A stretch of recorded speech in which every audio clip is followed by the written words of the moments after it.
Holidays-nale, adu namma GT Holidays da. GT Holidays, South India's #1 travel brand. You know you are special when you're with GT Holidays. Kanyakumari மாவட்டம் குளச்சல் மீன்பிடி துறைமுகத்தில் போதிய இடவசதி இல்லாததால் பிடிக்கும் மீன்களை விசைப்படகிலேயே வாரக்கணக்கில் தேக்கி வைக்கும் அவலநிலை ஏற்பட்டுள்ளது. இதுகுறித்து நமது செய்தியாளர் ரமேஷ்குமார் நடத்திய கலந்துரையாடலை தற்போது பார்க்கலாம். கன்னியாகுமரி மாவட்டத்தில் மக்களின் அடிப்படை தேவைகள் குறித்து நியூஸ் 7 தமிழ் தொடர்ச்சியாக கள ஆய்வு மேற்கொண்டு அரசின் கவனத்துக்கு எடுத்து வருகிறோம். அந்த வகையில் இன்றைய தினம் குளச்சல் மீன்பிடி துறைமுகம் விரிவாக்கம் செய்யாததால் மீனவர்கள் படும் இன்னல்கள் குறித்து தான் இன்றைய தினம் பார்க்க போகிறோம். நம்ம இப்போ நிற்கும் பகுதி குளச்சல் மீன்பிடி துறைமுகத்தில் நின்று கொண்டிருக்கிறோம். இந்த பகுதிகளில் பொறுத்த அளவில் குறிப்பாக குறும்பனையிலிருந்து புதூர் வகையிலான 7 கிராமங்களை சேர்ந்த பல்லாயிரக்கணக்கான மீனவர்களின் வாழ்வாதாரத்தை மேம்படுத்தும் ஒரு துறைமுகம் இந்த குளச்சல் மீன்பிடி துறைமுகம். ஆனால் இங்கு விரிவாக்கம் செய்யாததால் தற்பொழுது 80க்கு மேற்பட்ட விசைப்படகுகளை இங்கு நிறுத்த ஒரு இடம் இருப்பதாக மீனவர்கள் தெரிவிக்கின்றனர். நம்ம பார்க்க முடியும், இந்த பகுதிகளை பொறுத்த அளவில் 300க்கு மேற்பட்ட விசைப்படகுகள் நிறுத்த வேண்டிய இடத்தில் தற்பொழுது 80க்கு மேற்பட்ட விசைப்படகுகள் தான் இந்த பகுதிகளில் தற்பொழுது காட்சியளிக்கின்றன.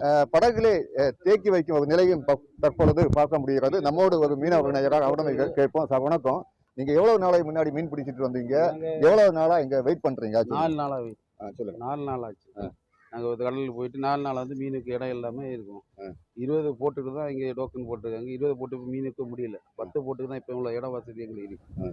அதனால எங்களுக்கு ஒரு வாரம் வரை இங்கே கெட்டில் கிடக்கக்கூடிய கண்டிஷன் ஆகுது. மீனை பிடிச்சிட்டு வந்து அது மீனும் மோசம் அடையுது. இப்போ 5 ரூபா 10 ரூபா போக 10 லட்சம் ரூபா 5 லட்சம் ரூபா இருக்கக்கூடிய மீன் வந்து பாதி விலை தான் கிடச்சி. மீன் அந்த டைம் நம்ம 4 நாள் தொழில் செய்தோம். நம்ம அன்னைக்கு கறி கொண்டு கொடுத்தாச்சுன்னா அந்த மீன் வந்து 5 லட்ச ரூபா போகிறோன்னா இன்னும் 5-6 நாள் இதில் போட்டு விற்கும் போது வந்து எங்களுக்கு 2 லட்ச ரூபா தான் போகும். இதனால என்ன ரொம்ப வாழ்வாதாரம் எங்களுக்கு ரொம்ப சீர்குலைஞ்சிட்டு இருக்கு. போதிய இடவசதி இல்லாத நிலையில் தற்பொழுது மீன்கள் என்பது இந்த பகுதிகளில் மக்கள் தேக்கி வைக்கும் ஒரு நிலைக்கு நம்ம பார்க்க முடியும். இந்த படகை பொறுத்த அளவில் மீன்கள் ஒரு வார காலமாக இந்த படகிலே தற்பொழுது தேக்கி வைக்கப்படுகிறது. இதே போன்று இந்த பகுதிகளில் சுமார் 50க்கு மேற்பட்ட படகுகளில் மீன்கள் தேக்கி வைக்கும் ஒரு நிலையை பார்க்க முடிகிறது. மேலும் நம்மோடு விசைப்படகு உரிமையாளர் சங்க செயலாளர் நாயகர் அவரிடம் கேட்போம். சார் வணக்கம், இது தொடர்பாக நீங்க அரசின் கவனத்துக்கு ஏதாவது மனுக்கள் கொடுத்துருக்கீங்களா? நாங்கள் இது தொடர்பாக ஆட்சியில் மன்மு முதலமைச்சர் அந்த நேரமே கொடுத்து அவர் 1 கோடி ரூபாய் 2021 இதுக்குன்னு சொல்லி டிபி ஆய்வுக்கு ஒதுக்கி அந்த ஆய்வு எல்லாம் முடிஞ்சு இப்போ இடையில வந்து கழிந்த மாதம் போய் மாண்பு முதலமைச்சரை நேரில் சந்தித்தோம்.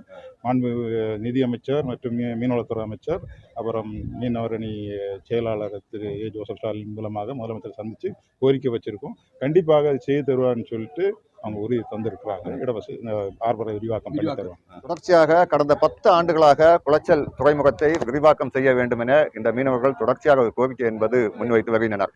ஆனால் தற்பொழுது இதற்காக 1 கோடி ரூபாய் நிதி ஒதுக்கப்பட்டிருக்கும் நிலையிலும் அந்த பணிகள் விரிவாக்கம் செய்யும் பணிகள் என்பது காலதாமதப்படுத்துவதாக மீனவர்கள் தெரிவிக்கின்றனர். எனவே விரைந்து இந்த விரிவாக்கத்தை உடனே துவங்க வேண்டும் என்பதை இந்த மீனவர்களின் கோரிக்கையாக இழந்திருக்கிறது. நியூஸ் 7 தமிழுக்காக கன்னியாகுமரி மாவட்டத்திலிருந்து ரமேஷ்குமார்.